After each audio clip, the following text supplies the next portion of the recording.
Hey guys, welcome back. 1776 or bust. So this video is a little bit out of character. It's not about guns or really anything. And a lot of times I don't really get political. I guess maybe I should do that a little bit more. But I don't. I try not to because it's not anybody's business politically what I believe and all this other crap. But one of the interesting things that I wanted to bring up was the COVID stimulus packages. So, round one cost the taxpayer almost $300 billion dollars when it's all said and done. The second one's going to cost us about 170 billion, maybe give or take 5 or 6 billion. And, I was always raised to believe that there's this special thing about our country and who we are as Americans. This idea that no matter who you are, no matter what color you are, no matter what gender you are, religion, whatever, if you want it bad enough, you can take it, you can have it.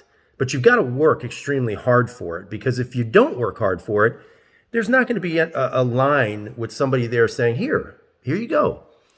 In other words, you've got to work. And, obviously within the past year, we've seen the COVID outbreak. And look, I'm not dismissing anybody's concerns or what's happened to people. I mean, I've been affected by it in different ways, and so have probably many of you. And whether you think it's real or not, that's your prerogative and that's your preference, and God bless, My thing is, though, that these stimulus packages went to people who allegedly were suffering and who needed this money to help maybe feed their kids or pay their electric bills or whatever it might be. And, there are some legitimate people that lost their jobs that need that money. And I'm all for that. I think the government has an obligation to help, not to carry, but to help. But then you go and you watch YouTube. What a surprise. And you watch, I'm not going to mention any names, but you'll know who I'm talking about. A certain individual who makes a video about, getting money from Joe Biden and spending it on a $3,000 gun room.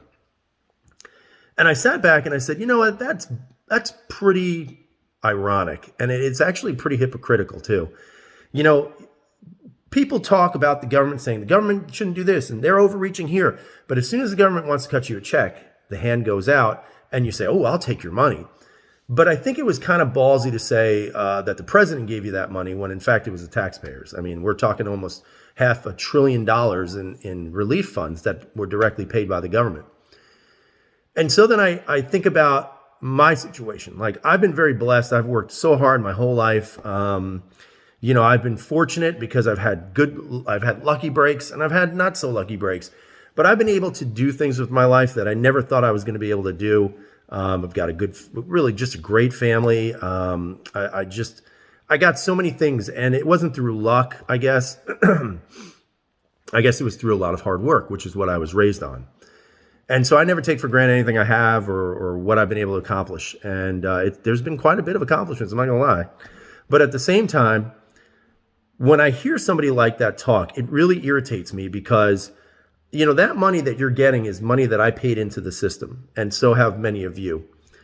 And I think what pisses me off too about it is the fact that I can't even get my tax returns right now. Like, I've been waiting about 15 weeks for my tax returns. And I find that kind of frustrating. And, before some of you go out there and say, oh, you cry because you didn't get your relief. I don't give a crap about the relief funds, guys. Like I said, if you need it, God bless. I hope it helps you in some way, shape, or form.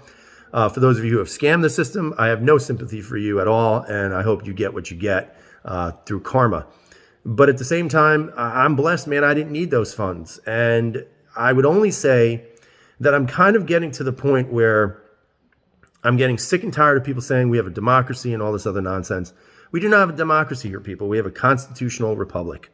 That's what we are. That's what we were created to be. We, the people, have the power here. We then elect those officials to then kind of, I guess you can say, expand on that power, or take our power that we have as a people and make it tangible through laws and things like that. So, of course, I called my local congressman, my House of Representatives member, Carlos Delgado. They gave me nothing but a bunch of, talk asking, well, we could have you talk to our IRS counselor so they can explain to you how to go through the process. And I explained to them, I said, I know how to go through the process. What I'm asking is, what are you doing as an elected official to help expedite that process? So that went nowhere fast. Of course, I called Chuck Schumer. Man, I've been blessed with such good representatives. And I've called twice and have gotten no one because they are not answering phones due to COVID protocols. So I guess where I'm at right now is that there's a certain level of frustration that I think embodies a lot of Americans. And I think it's unfortunate because there's a lot of talk about bringing the country together and uniting us as a people. But then you hear the rhetoric that's being talked by Maxine Waters and also, of course, our president and even on the other side, you know. But I just wonder where we're at. You know, I was raised in such a way that I'm proud to be an American. I'm blessed and I'm fortunate and I'm lucky that I was born here because, you know, it could have been a whole different story had I been born somewhere else. But I also think that it's getting harder for people like me to justify what's going on. And I think it's unfortunate also because people like me who have kids, you want to be able to raise them the way, or I should say on the principles that you were raised on, but it makes it so difficult because not only do you not see this representative government really truly representing us as people as a whole, not just as a small segment, but you also see the vacuum of leadership. You don't see people standing up and doing what's right and saying what's right. Not talking about rioting and burning down cities or encouraging violence. It's about talking through situations to get to a place where we can agree and have some form of consent. And unfortunately, it doesn't seem like we're there anymore. So that's just kind of a rant, sharing some ideas with you. I'd love to hear what you guys have to say. Leave those comments down below. Again, it's not a normal video for me. I'm not really sure if I'll ever do any of these again. And who knows? I'm sure there'll be 1,000 thumbs down before there are 1,000 thumbs up. But at some point, I think we need to recognize that the government we hold near and dear to our hearts is not really there to represent us anymore. And maybe they never were. I don't know. But it is getting frustrating and it is getting a little bit bothersome to know that you can't necessarily raise your kids on the principles that you were raised on because you notice more and more every day that those principles are gone. Leave those comments down below, guys. Thanks.